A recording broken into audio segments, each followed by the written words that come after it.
Так, друзья, кто просил стук записать на видео? Ну, надеюсь, слышно. Это звук, он такой на холодную.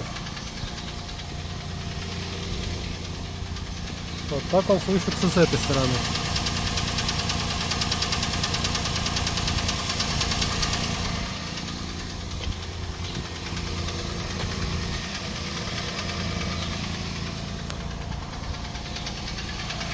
Ну вот как-то так. Я еще на прогретом моторе тоже запишу, тоже выкину.